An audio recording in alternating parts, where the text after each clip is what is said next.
सुनो ध्यान से, सारे वॉर कंट्रोलर्स, सारे सारे वॉर कंट्रोलर्स ध्यान से सुनो। नाइट विजन, नाइट विजन आपके पास हमेशा होनी चाहिए, ठीक है। Both high night vision, spider night vision, दोनों में से जो अवेलेबल है वो आपके पास होनी चाहिए। और एक बायनोकुलर मिनी कैलकुलेटर, ठीक है, छोटी पॉकेट डायरी, अदरवाइज आप कंट्रोलर नहीं हो। नाइट विजन का काम बता देता हूं। नाइट विजन से आप आने वाली मोटार फायर की लोकेशन देख सकते हो कि मोटार फायर कहां से हो रहा है। डे टाइम में नाइट विजन एक ऐसा काम करता है जो शायद ही आपको मालूम हो, वो है एक्सरे का। जी हां, डे टाइम में नाइट विजन एक्सरे मशीन का काम कर देता है, ठीक है। जो एक्सरे के अंदर जिस तरह की इमेज आती है ना, नाइट विजन दिन में लगा के देखोगे तो सेम काम करता है,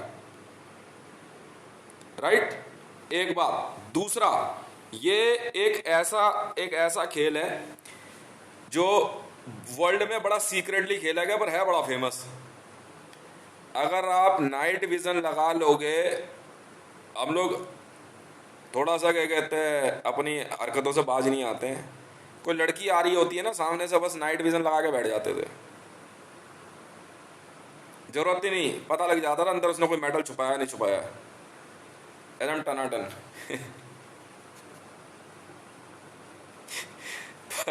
इन war front it's a necessary कि सारे कंट्रोलर्स के पास नाइट विजन होना चाहिए। समझ में आ रही है? एक्सरे का काम करता है बड़ा जबरदस्त। और दिन में भी आने वाली स्नाइपर फायर का पता लगाने के लिए नाइट विजन एकदम एक्यूरेट काम करेगा। समझ में आई? जी हाँ, डे टाइम में स्नाइपर फायर को देखने के लिए, नाइट टाइम में स्नाइपर फायर को देखने के लिए करंट कंट्रोलर्स का काम मैं समझा देता हूं। एम्युनिशंस डंप, ठीक है, पहुंचाना, आगे जो आपके ट्रूप्स गए हुए हैं, अंदाजा लगाना पड़ता है कि पर मिनट वॉर जोन में कितना एम्युनिशन की खपत हो रही है। उस हिसाब से आपको आगे जो है आगे की रसद का आइडिया लगा लेना होता है कंट्रोलर को। आप लोग वॉर कंट्रोलर हैं, ये ध्यान रखिएगा। समझ में आई? जो कमांडर इन चीफ भी होते हैं, कमांडर्स भी होते हैं, ठीक है। हम लोग बहुत कम रैंक में काम करते हैं, मतलब नायक, सूबेदार ये सब हम इसमें काम नहीं करते हैं क्योंकि हमें इसकी नॉलेज होती भी नहीं है। ये सारे के सारे जो है बैरिक रैंक्स होते हैं। वॉर के अंदर सिर्फ कुछ एक ही रैंक काम करते हैं, सप्लायर, कंट्रोलर, कमांडो, और कुछ नहीं। जो वॉर जोन में उतर गया, चाहे वो सोल्जर रैंक हो, चाहे वो ब्रिगेडियर रैंक हो, चाहे वो लेफ्टिनेंट रैंक हो, चाहे सेकंड लेफ्टिनेंट रैंक हो, हमारे लिए को कमांडो है, उस तक फायर असेट, रसद पहुंचाना, यही हमारा मेन काम होता है कंट्रोलर्स का। जी हाँ, खाने के लिए रोटी उसके पास पहुंचे ना पहुंचे, जंगल झाड़ होता है, खाने को बहुत कुछ मिलता है, ठीक है ना। बाद में डॉक्टर्स होते हैं, संभाल लेते हैं। असट कम नहीं पड़नी चाहिए। समझ में आई? जो खराब हो जाए गन्स, बिना देर करे उसको जो है वहां से हटा करके रिपेयरिंग उसमें भेजो, मिनी रिपेयरिंग सेंटर वहां खुल जाना चाहिए, ठीक है। वॉर जोन में कब कौन उतरेगा कोई नहीं जानते हो आप लोग। वहां जाने के बाद रियलिटी नहीं पता होती है। जिस तरफ से फायरिंग आ रही है आपकी तरफ वायरलेस पे अपना कोड बताने के बाद भी अगर फायरिंग नहीं रुक रही है तो एनिमी है, याद रख लेना। वॉर जोन में कोड है JSR securities, VR JSR securities. इधर से हमारी तरफ से उधर जाने वालों पे फायरिंग तभी रुकेगी, अगर तब भी फायर उधर से आ रही है तो समझ लीजिए, जी हाँ, कि वो आपके दोस्त नहीं है। इंडियन आर्मी को हम बार बार समझा रहे हैं, JSR सिक्योरिटीज वाले आपके दोस्त हैं, बस ये ध्यान रखना, हम धोखा नहीं देंगे आपको। आपकी तरफ से इधर से फायरिंग करते हुए आप वायरलेस पे कोड पास करेंगे JSR सिक्योरिटीज, उधर से जवाब आएगा JSR सिक्योरिटीज। पाकिस्तानी आर्मी वाले करेंगे तो हमारे वाले गोली मार देंगे। हमारी वायरलेस फ्रीक्वेंसी अलग है, टोटल एयर रूट ऑरेंज है, ये ध्यान रखना आप, ठीक है।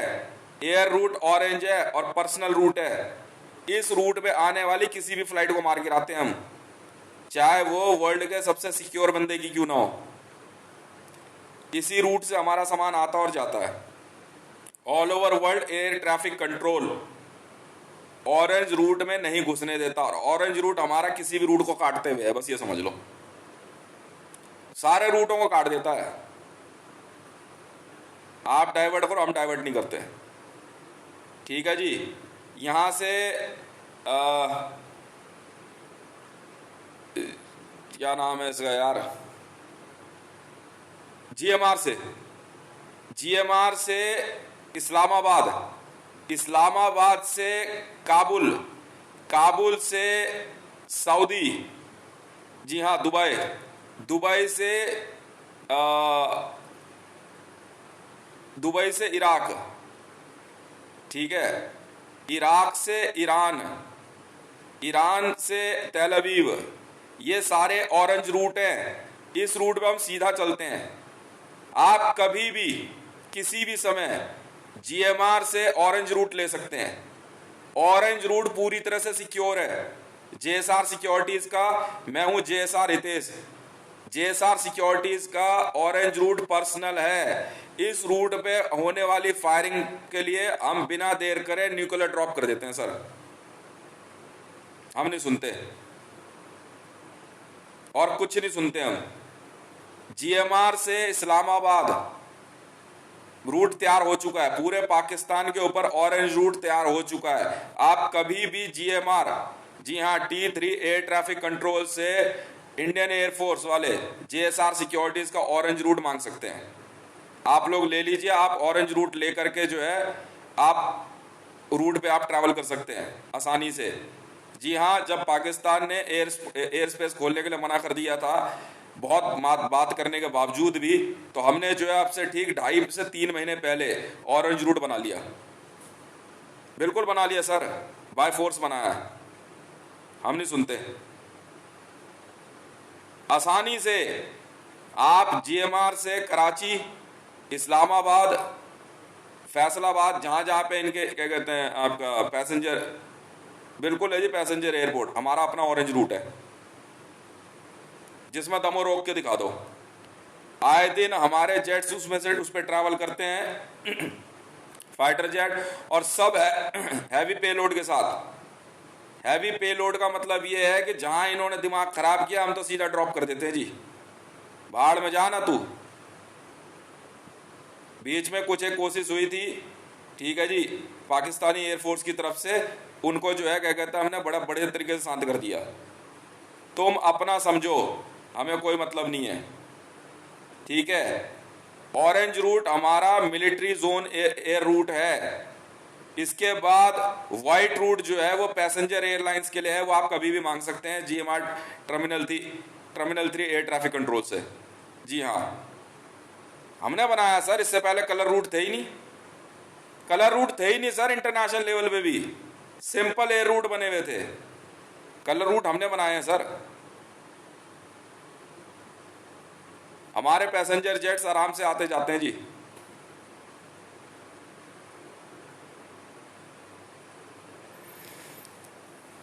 बुलेट्स की सप्लाई, हैवी एम्यूनेशन की सप्लाई में अगर डिले हो रही है कोई बात नहीं, बुलेट्स की सप्लाई नहीं रुकनी चाहिए। और हमारे जेट्स जो जितने भी हैं जेएसआर सिक्योरिटीज के, वो वॉर जोन के अंदर जो है बुलेट पैकेट्स, एम्यूनेशन पैकेट गिराते रहते हैं। लड़कों को दिक्कत नहीं होती है, वो बिना देर करे उन पैकेट्स को सर्च करते हैं बीकन्स की मदद से। जी हाँ, और फटाफट पैकेट उठाते हैं और रिलोड करते हैं और आगे बढ़ जाते हैं। इसलिए कंट्रोलर्स को ज़्यादा परेशानी नहीं हो पाएगी। वॉर जोन जहाँ हमने क्रिएट किए हुए हैं, जिसमें दमो आके हमसे भिड़ ले। जी हाँ, अंदाजन हर 800 मीटर के लगभग पे है एम्यूनेशन डंप, इस तरीके से गिराया हुआ है। बुलेट्स हैं, सारी बुलेट्स हैं, गन्स हैं, फूड है, वाटर है, आसानी से टेंट वगैरह भी हैं, जेएसआर सिक्योरिटीज़ के सब, जो हमारा वॉर जोन सिक्योर है। इस तरीके से हम वॉर जोन आगे बढ़ाते जाते हैं।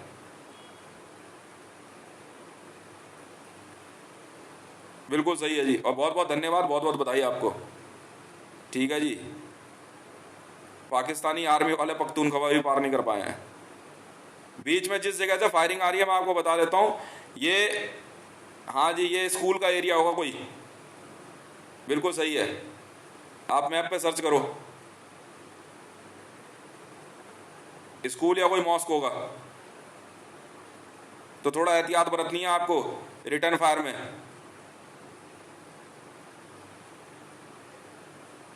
वो आप उनको एलिट वालों को बोल दो, कंट्रोलर से एक बार ध्यान रखें।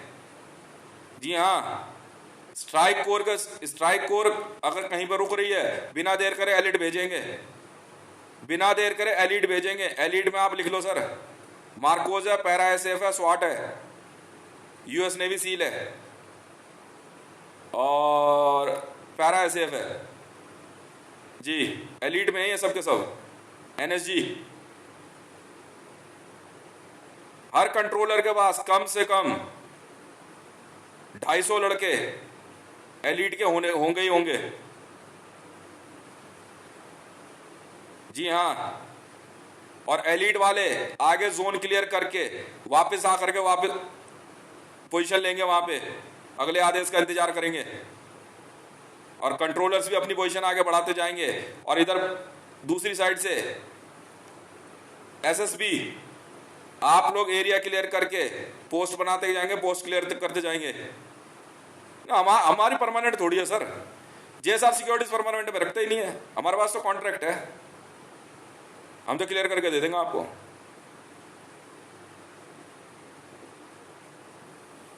और बाद में बैठ के बात कर लेंगे।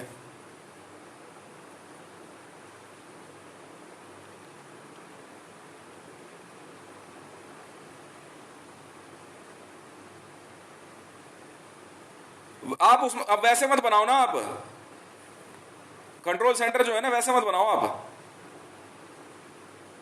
उसमें बना लो ना, व्हीकल में बना लो, और क्या, बुलेट प्रूफ में बना लो, आर्मर व्हीकल्स हैं इतने सारे। बिल्कुल, ज्यादा जरूरत पड़ेगी तो चिनूक से पिकअप करके आपको कहीं पे भी ड्रॉप डाउन कर देंगे हम लोग, और क्या। सबसे बेस्ट रहता है, हुक्स लगे होते हैं, मिनट में लगाएंगे, 10 मिनट में बैठे बैठे पहुंच जाओ।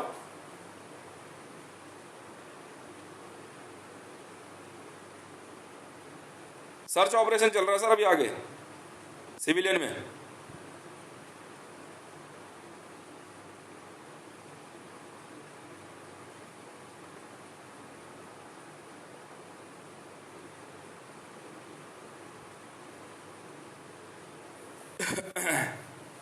क्या टाइम हो गया अभी? तारीख हो गई है आज 31 मार्च 2022, समय हो गया है 01:28 AM। वाह जी वाह, पार कर जाएंगे वो, घुस ही नहीं पाया पख्तूनख्वा में। हमने पहली पोस्ट बना ली थी।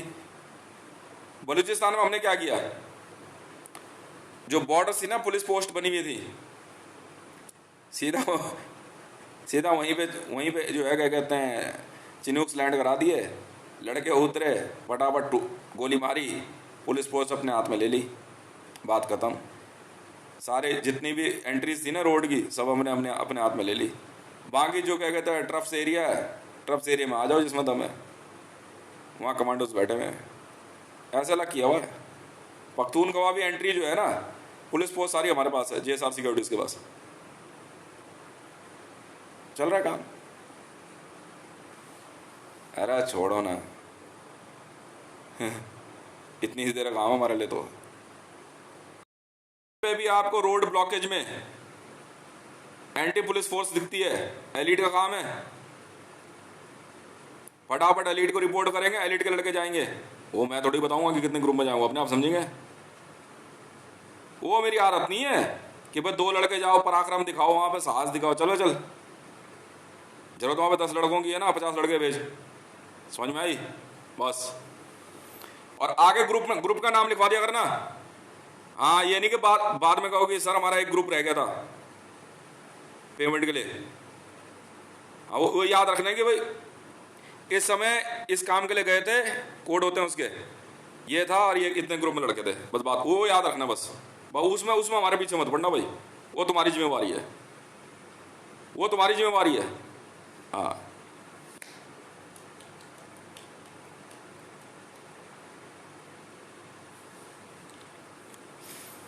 भेजो। और हमें ऐसी तैसी में जाने दो, हमें क्या मतलब है, हमें क्या मतलब है। ज़्यादा दिमाग लगा रहा था जुनेद। हाँ हाँ, बहुत बहुत बड़ा एक्टिविस्ट बन रहा है कश्मीर का। मैंने इनको पता है क्या समझाया था साहब, मैं आपको बताता हूँ।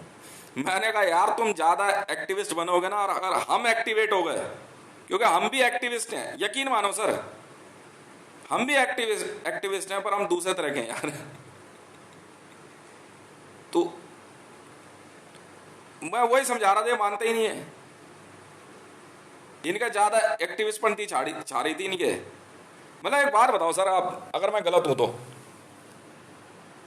आप यहाँ पे भारत के हिस्से पे, कश्मीर पे आप विरोध दिखा रहे हो, विरोध तो कर रहे हो ना, तो मैं उसको कमांडो ऑपरेशन क्यों ना मानूं, मैं उसको एक मिलिट्री स्ट्रैटेजी क्यों ना मानूं।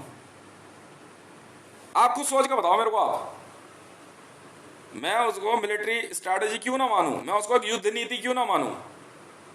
आप यूनाइटेड नेशन और जिनेवा में जा करके आप कश्मीर के अंदर मानवाधिकारों की बात कर रहे हो, मैं इसको जो है क्या कहते हैं युद्ध काल क्यों ना मानूं। मैं तो ये जानना चाहता हूं, आप कश्मीर में अलगाववादी संगठन बना के बैठ गए हो, मैं इसे जो है एक पाकिस्तान की और भारत का एक हिस्सा कश्मीर को अलग करने की एक युद्ध नीति क्यों ना मानूं। मैं इसे सिर्फ जन विरोध क्यों कहूं, ये युद्ध नीति है सर, बिल्कुल है। पढ़ाई हमने ही पढ़ी है यार, क्या बात कर रहे हो। कोल्ड वॉर क्या था, कोल्ड वॉर एक युद्ध नीति थी, बस बात खत्म है। तू वहां जुनेद वहां पे जाकर के यूएन जिनेवा में जो है कश्मीर के अंदर मानवाधिकारों को उल्लंघन की बात कर रहा है, मैं इसे युद्ध नीति क्यों ना मानूं। बस तू एक्टिव हो गया तो हम भी एक्टिव हो गए यार। मैंने साफ कह रखा है सर, मैं तो साफ कह रखा है, एकदम साफ क्लियर शब्दों में। मैं नहीं सुनता किसी की भी, मैं नहीं सुनता किसी की भी। मैं इसी बात पर बहस हो रही है, और वो किस बात पर रही है। अरे तो ये तुम्हारी युद्ध नीति ही नहीं है तो क्या है, बेवकूफ समझ रहा है क्या।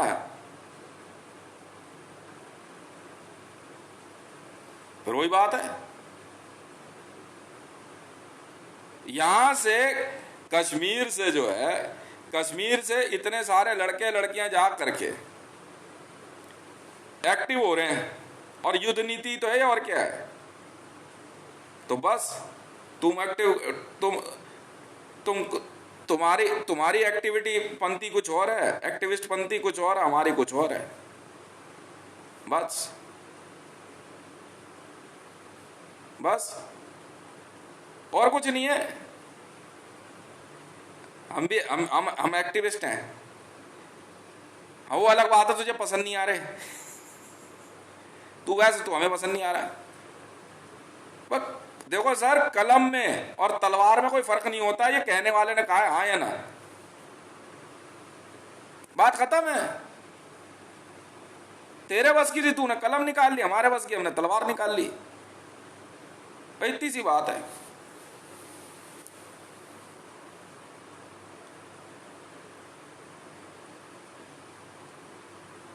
मैं बताऊं सर,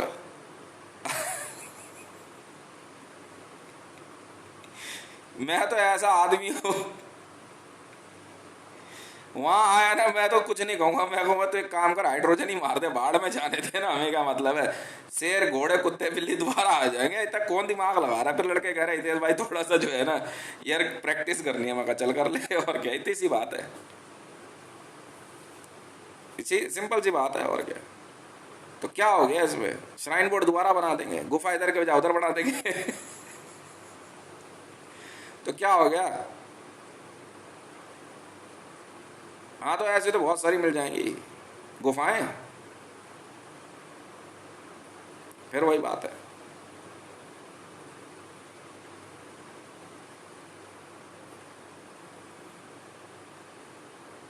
मैंने शुरू से इनको इनको समझा रहा था यार, मैं भी एक्टिविस्ट हूँ, मानते ही नहीं है।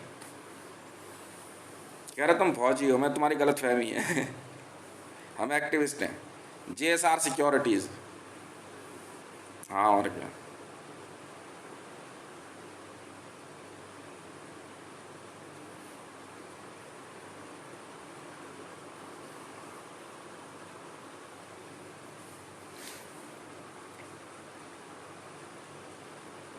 मैं अपने सीनियर्स को भी समझा रहा था, सर देखो हम एक्टिविस्ट हैं, बिल्कुल हैं, मानवतावादी हैं।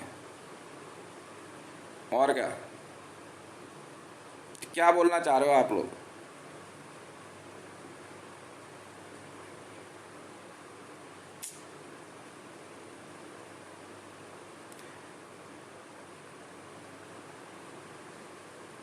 यार सारी वादियां ठीक है, अलगाववाद, आतंकवाद, ठीक है।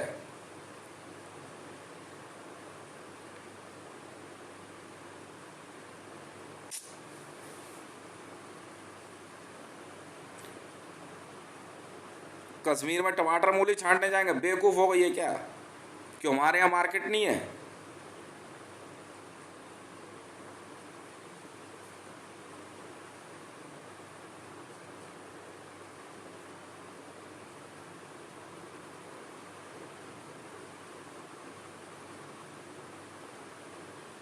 हैं?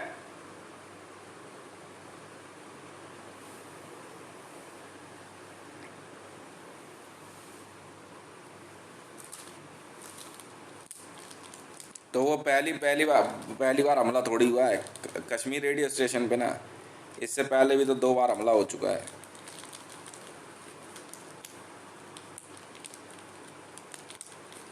तभी तो आना पड़ा मैं। नहीं, इनसे संभल नहीं रहा था कश्मीर।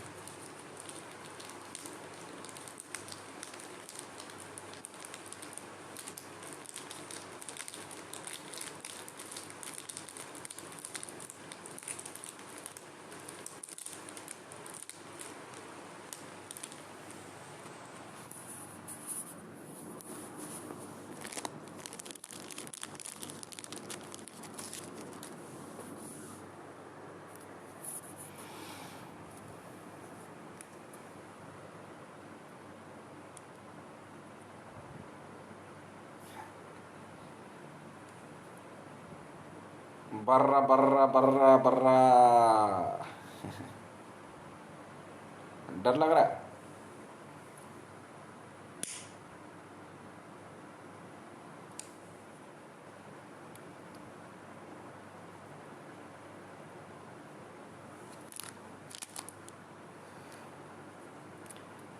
मैं मैंने इंडियन आर्मी वालों को गोलियां भी दी है, गाली कौन सी बड़ी बात है, तो पूछ क्या। और क्या, 90 ट्रक गोलियां भेजी है मैंने।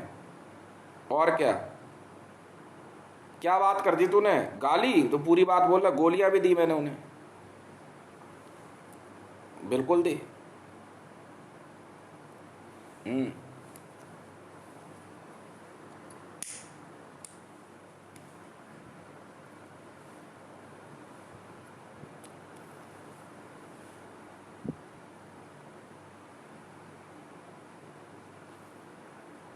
कंपनी खरीदने के मैंने ऑर्डर दिए थे।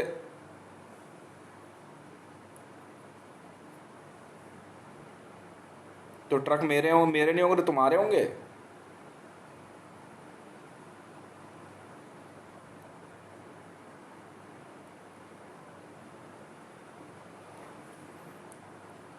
नया नया आइटम भेजा मैंने, एक बढ़िया वाला, रिसीव करो।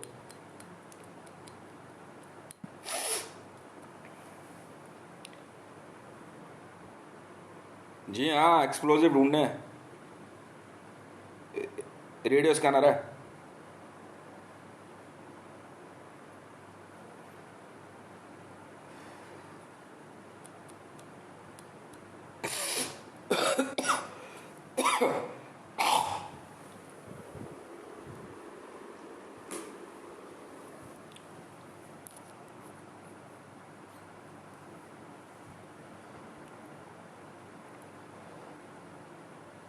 और क्या, मुंह भर भर के गालियां दी मैंने इंडियन आर्मी वालों को, एनएसजी वालों को दी मैंने। और क्या, मार्कोस को दी, पैरा एसएफ को दी, ढिल्लन को दी, रणवीर को दी, मुंह भर भर के गालियां दी है मैंने। तो कौन सा पैसे मांग लिए? और पैसे तो ये देगा मोदी। Where is ममानी?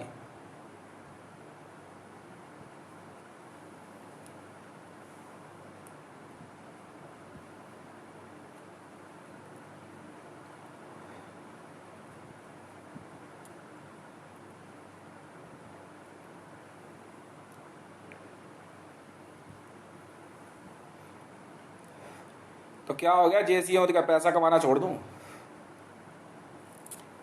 भैंसे की कीमत कितनी, क्यों बताऊं? एचडीएफसी से बात हो गई मेरी।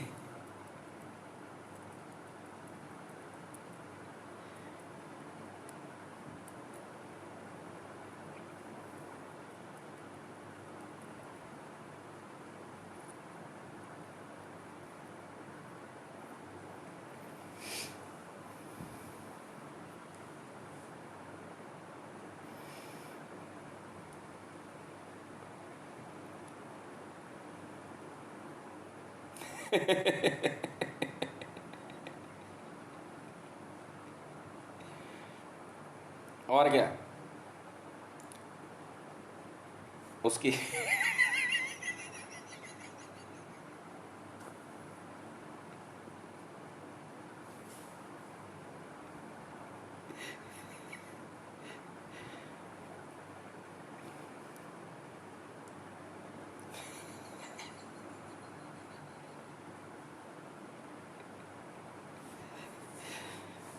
नहीं, असल में क्या है यार, अभी पहली बार में जेसीओ का सिलेक्शन हो गया, फिर कह रहा है बाद में पढ़ियो, पहले जेसीओ की ट्रेनिंग पूरी कर ले। में है, नया जेसीओ तैयार कर रहा हूं मैं।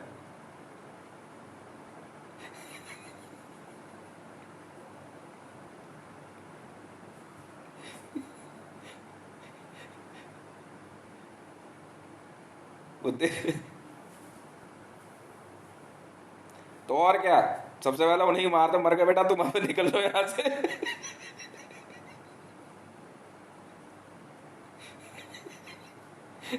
अब किसने बैठा है यहाँ पे?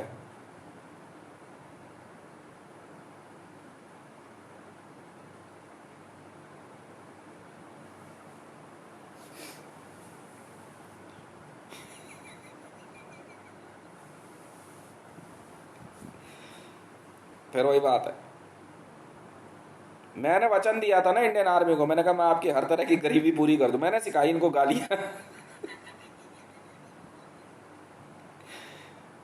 और क्या, मैं कमी किसी चीज की नहीं होने दूंगा।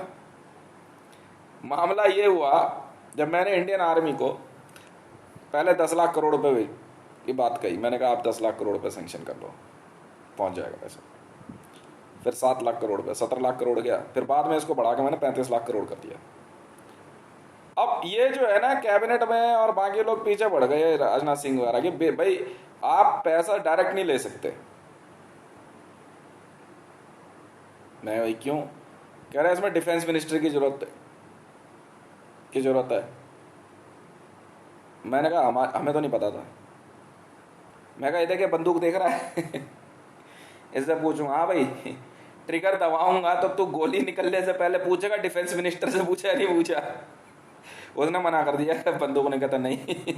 मैं कहता चला के देख, डिचकिया हो, कुछ भी आवाज नहीं हुआ। डिफेंस मिनिस्टर मैं पूछा, आप वहां खड़े खड़े ऑर्डर दो, कागज पे लिखो ठीक है कि इस बंदूक से गोली बाहर नहीं निकलनी चाहिए, और अगर निकल गई तो तेरी तरफ ही चलेगी, ये सुन ले।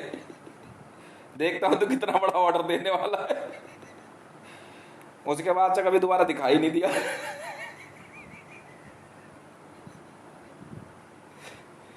ना तो डिफेंस सेक्रेटरी दिखाई दिया, हाँ कोई नजर नहीं आया।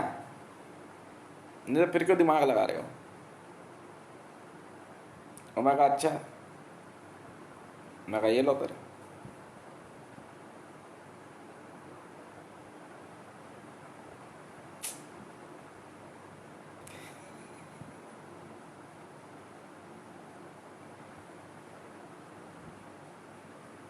हाँ तो अब हिसाब लगा लो, 35 लाख करोड़ की एसेट पहुंच गई नहीं पहुंच गई, पहले बता दो हिसाब लगा करके।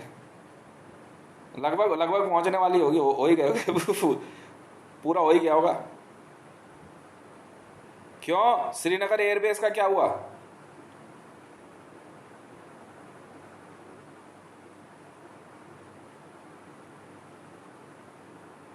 ये जेट्स कितने के आते हैं, हकीकत बताऊं, हंसोगे तो नहीं है? मतलब मैक्सिमम 40 लाख 50 लाख के, करोड़ नहीं। F-35, F-35 होगा अंदाजन कोई 80 लाख 90 लाख का। तो और क्या, उसमें को रॉकेट साइंस थोड़ी है ये। अरे बहुत सस्ते आते हैं। बी टू बॉम्बर होगा अंदाजन मान कर लो 6 से 7 करोड़ के लगभग, इंडियन रुपीस में, ना US डॉलर, पागल हो गए हो क्या? वॉर में तो बहुत खर्च होते हैं, इनकी प्रोडक्शन बड़ी हैवी होती है, महीने में 1,500 2,000 2,500 बना देती है कंपनियां।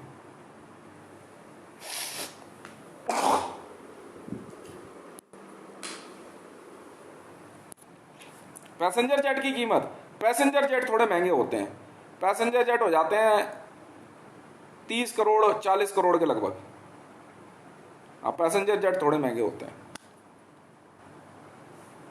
जम्मू एयरवेज बनाने में कितना खर्चा आया होगा? जम्मू एयरवेज में आपका कोई अंदाजन वही 600 650 करोड़, सब लगा के सेट 40-50 जेट्स होंगे।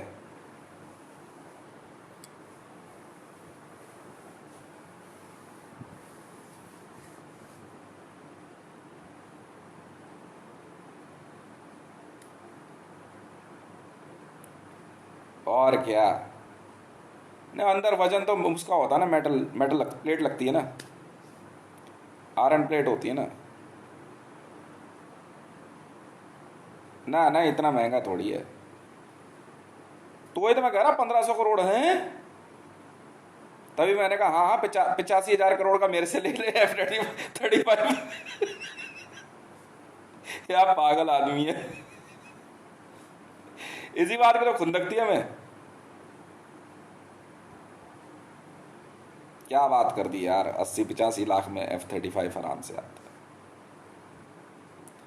बहुत महंगा थोड़ी है। टैंक मेटल की कीमत होती है, हमारे तो किलो के हिसाब से जाता है, किलो के हिसाब से मिलती है सेट आपको, फिर यही तो नहीं पता हमारे यहाँ, बताया तो था मैंने, बुलेट्स वगैरह सब किलो के हिसाब से। ना ऐसे नहीं होता, केजी के हिसाब से होती है, तभी इनवॉइस समझ में नहीं आ रही होगी इनको किसी को भी। हाँ टन के हिसाब से मिसाइल्स वगैरह जो होती हैं। एक, अरे मैं बता रहा हूं ना आपको, एक सैम की कीमत कितनी होगी अंदाजा लगाओ।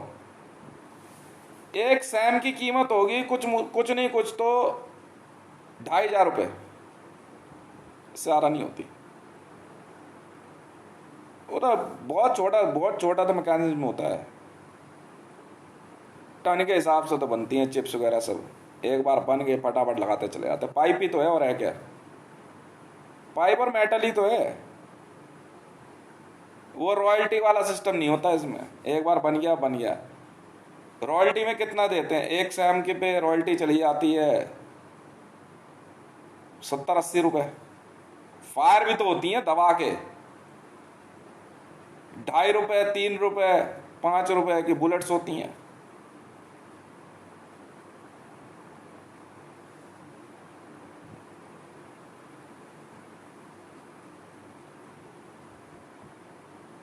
ले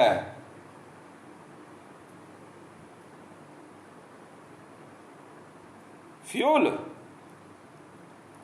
नहीं, वो तो रेट महंगा जो इसलिए रखते हैं ना, डायरेक्ट नहीं, मिलिट्री के अंदर डायरेक्ट जो जाता है ना ये रेट होता है। बाहर इसलिए रखते हैं कि ओपन मार्केट से जो है ना कोई खरीद ना पाए, कैरोसिन ऑयल 6 रुपये 7 रुपये लीटर, वाइट फ्यूल जो होता है 6 रुपये 7 रुपये लीटर जेट में। खपत कितनी है सर?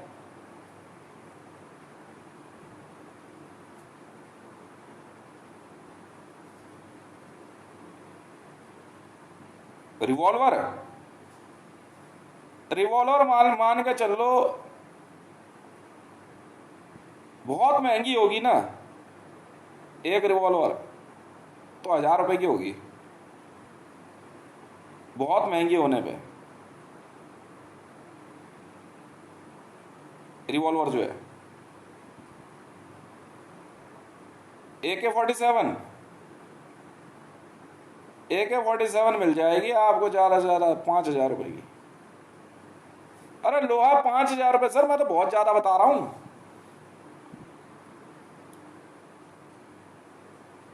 वेट तोल लो आप।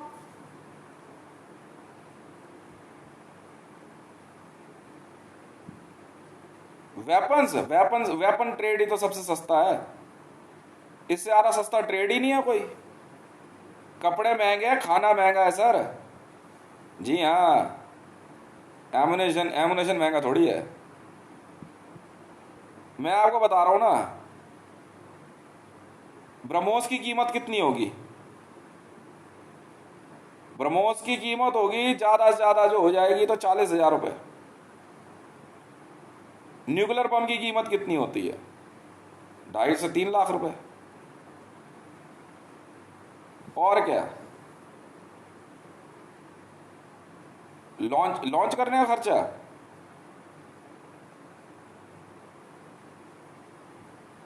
आप अगर इसका मान के चलो ना, आईसीबीएम इंस्टॉल जो करते हैं, टोटल खर्चा जो है क्या कहते हैं 10 लाख के लगभग आ जाता है, 50 वॉरेड।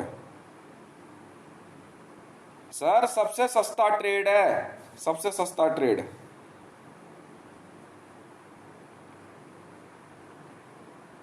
यूनिफॉर्म्स थोड़ी महंगी होती हैं, यूनिफॉर्म्स महंगी आती है। यूनिफॉर्म्स मान के चल लो तो बढ़िया यूनिफॉर्म जो होगी वो पड़ जाती है करीबन 8 से 10,000 रुपये में। हाँ, टन के हिसाब से बनती है सर। बुलेट प्रूफ जो है क्या कहते हैं, मेटल वाली जो है ना, जिसमें प्लेट लगी होती है अंदर, आयरन प्लेट जो होती है, उसकी डिमांड बहुत है। आयरन प्लेट वाले की डिमांड है सबसे ज़्यादा। उसमें अंदाजन जो है ना, मतलब आधा इंच से थोड़ा कम होती है प्लेट, उसकी डिमांड ज़्यादा है। तो बुलेट प्रूफ आ जाएगी हार्डली 2,500 रुपये की। बनाने का तरीका इसी तरह से होता है ना, उसको फिक्स करते हैं। सबसे सस्ता ट्रेड है सर वेपन ट्रेड, दशावतार बिल्कुल है। अब ट्रक्स वगैरह महंगे आते हैं, ट्रक्स महंगे आते हैं। नहीं, पब्लिक में है सर, पब्लिक में महंगे हैं। मिलिट्री में तो कोई कीमत नहीं है। हमें पता, आगे गया 20 मीटर बाद या 2 किलोमीटर बाद दौड़ खत्म। मर्सिडीज हो चाहे BMW हो, शर्त लगा लो। ड्रोन कितने का आता है? ड्रोन हार्डली आएगा तो 12-15 लाख रुपए का,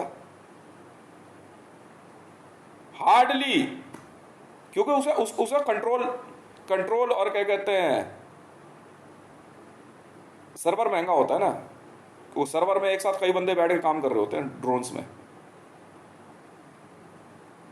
सोल्जर्स महंगे होते हैं, ह्यूमन सोल्जर्स बहुत महंगे होते हैं। मान के चलो तो कॉन्ट्रैक्ट साइन होता है ना, तो कुछ नहीं कुछ तो 5 करोड़ रुपए मिनिमम साइन करते हैं। और मतलब 5 साल तो होता ही होता है, 1 करोड़ रुपए सालाना होता है।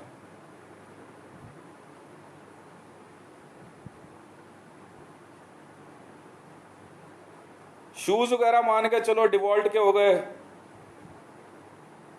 600-800 रुपए, इससे ज्यादा नहीं आते।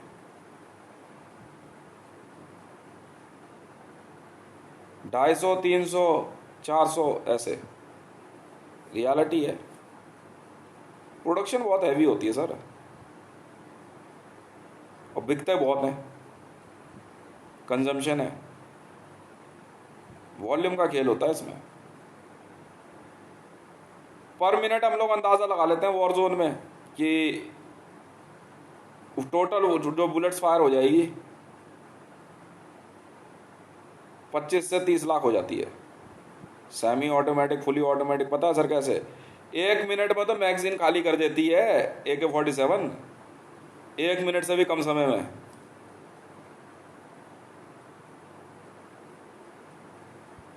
मतलब 45 सेकंड के लगभग में, आप लगा लो अंदाजा। लोड रिलोड धकाधक धकाधक, फिर खोल वापस लेके आते हैं, फिर उसको क्या कहते हैं फिलिंग में लगा देते हैं। नहीं नहीं, उसमें क्या कहते हैं गन्स के भी ले आते हैं, टैंक्स, बिल्कुल।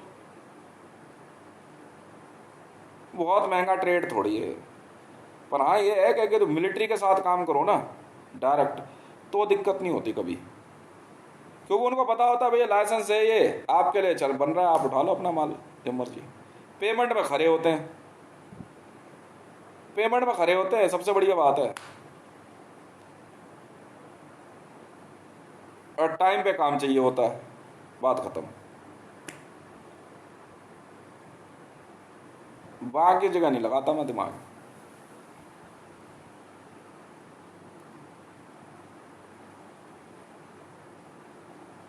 लोहे की प्लेट वाली जो कैप नहीं आती है, उसमें लोहे की प्लेट लगी होती है चारों तरफ या कनपट्टी पे, बहुत महंगी आती है वो,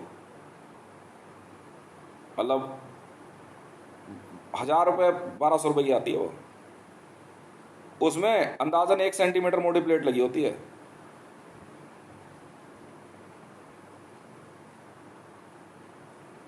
हाँ,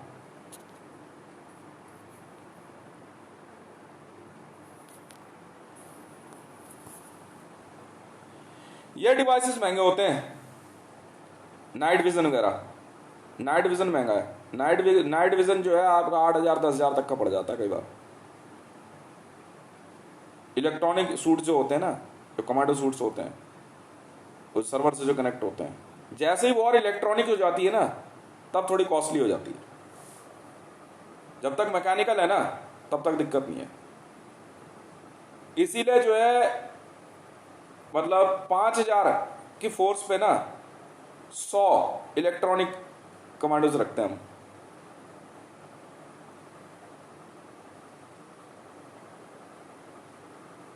वो एज ए मेन कंट्रोलर काम कर लेते हैं।